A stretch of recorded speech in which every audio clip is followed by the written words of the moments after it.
Hello and welcome to livealittlehigher.com.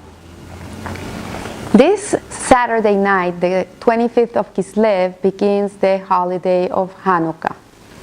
And today we're going to discuss the Hasidic perspective by a mimer, a siha, a discourse given by the Lubavitcher Rebbe, Menachem Mendel Schneerson, of blessed memory, in which he discusses the difference between the menorah that was lit in the times of the temple and the lights of Hanukkah, which they resemble the lights of the menorah of the temple.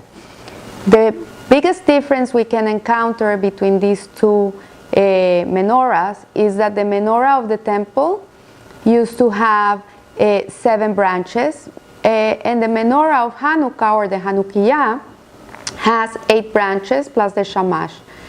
The number 7, as we know, represent the mundane, represent the world, the natural order of the world. God created the world in 6 days, and the 7th day He rested. So rest is part of creation, is part of this world. But when we talk about 8, we're talking about transcendence. We're talking about something that is not in the natural order. So for example, when a child is going to have his Brit Milah, it is done on the 8th day of the child, which also comes to the same concept of transcendence. So the Hanukkah menorah is in remembrance of the menorah of the temple that was lit in the Beit HaMikdash. As we know, the story of Hanukkah tells the story of a small group of Jews, the Hasmonean, who fought the Syrian Greek armies, who wanted to destroy the Jewish identity. They really didn't want to destroy the Jew. They didn't want to kill the Jew, the physical Jew, but they wanted to kill the neshama, the soul of the Jew, by making them assimilate to their cultures. And so this group of people, they waged a war against them, and miraculously they won the war.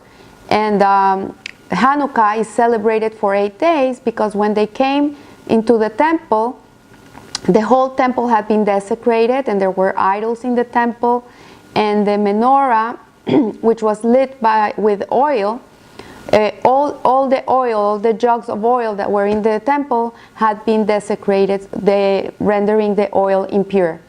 But miraculously, they found a little jug of oil that would have lasted for 1 day of the menorah. And by miracle of God, once it was lit, it lasted for 8 days. So the sages of the time instituted that from them on, every year on the 25th of Kislev, every Jew has to light a menorah for 8 days to remember the miracle of the oil. So another thing that differentiates the menorah of the temple with the Hanukkah menorah is that the temple, when it was in the temple, the Kohen Gadol used to light the menorah, and he would light it during the day.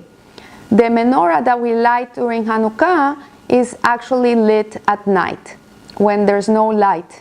And the temple also, the temple menorah, was lit completely.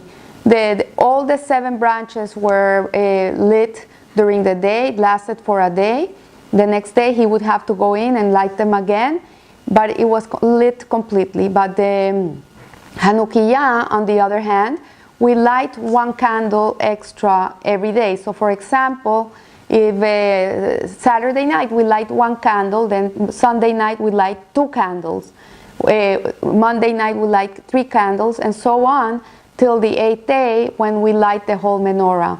And this is also one of the differences between the menorah of the temple and the menorah that we light in Hanukkah. The other difference is that the menorah that was lit in the temple was lit inside of the temple, and it gave light to its surroundings. The menorah that we light on Hanukkah, the custom is to light it near a window or a door where people that are outside of the home can see the lights of the menorah. And this is with the intention that when we light the menorah, we're really lighting the world. We're bringing light to every corner of the world. So we don't light the menorah in a closed room or in the middle of the house where there's no windows. We always try to light it in a place that will illuminate outwards. If you go to Jerusalem, you will see in the old city that they have these crystal boxes outside of the homes, and they light the menorahs outside of the houses. So when people walk the old city, they can walk and see the Chanukiahs all lit up.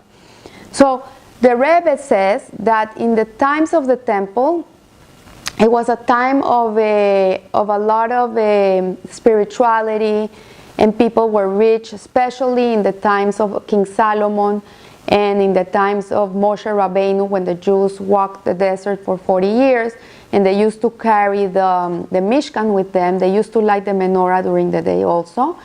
And he says that in times of goodness for the Jews, when there's no hunger, there's no sickness, there were no wars, everybody had abundance, material abundance in their lives, you don't have to really make a self-sacrifice to light the menorah. It was not a self-sacrifice act. And in those times when things are going good and they're easy for us, the Rebbe says that they're auspicious for the Jew to learn more Torah, to dedicate themselves to Torah, the study of Torah, and doing more mitzvot. Why? Because they have nothing that is in the way. But in times of darkness, like we're living right now, and many other times in the Jewish history, where we're being persecuted, when there's been a lot of assimilation going on, when there's terrorism, when there's hunger, when finding your parnasa working is not so easy, and keeping up with the things you have to pay, life has become very expensive. Then lighting a menorah becomes an act of mesiras nefesh, which is self-sacrifice. It is not easy. So it's more than adequate that when things are easy for people, they should light the menorah completely. Like, you're not going to light one every day. You light it completely. But in times of darkness, then you light one candle at a time, adding each day one more. And what the whole concept of the Siha is telling us, what the Rebbe is trying to tell us, is that when things are going tough, when the tough gets going, then you get tough. You don't let go, and you don't give up, and you don't become complacent in life. You cannot be happy, okay, I achieved this, now I did everything I had to do in life. No. What he's saying is, if you did 10 yesterday, then today you have to do 15. And if you did 15 today, then tomorrow you do 20. And so on. Every day you should be adding to your spiritual endeavors in this world. You should never stop growing spiritually, and you should never stop shedding your light. So in conclusion, what the Rebbe is saying is that the miracle of Hanukkah happened because they did an effort. The Jews were a small army, they were a few against many, but nevertheless they were fighting for what was right, they were fighting for their survival, and Hashem did a huge miracle for them. So when things are dark for us, and sometimes we feel like we're ready to collapse and we're really, really ready to give up hope and say, okay, I can't do it anymore, the miracle is that we don't give up, that we do put our self-sacrifice in everything we do. We sweat it, we tzedakah, if someone needs a help, someone needs money, okay, I don't have enough for my new shoes this month, I would have loved to buy the new shoes, but you know what? I'm not going to buy the shoes, I'm going to still wear my old shoes, but I'm going to help this family that needs so much help. This is what the Rebbe is talking about. We don't become complacent, we don't give up on ourselves. We keep on pushing ourselves and everything around us, and in this way, the miracle will happen for us. When we push ourselves, when we make the effort, Hashem opens the way for all of us. So one achieves this goal by not being content with past accomplishments and realizing that every new day requires even more illumination, and the knowledge of past accomplishments is necessary only in order to gauge how much one must increase and persist in his growth.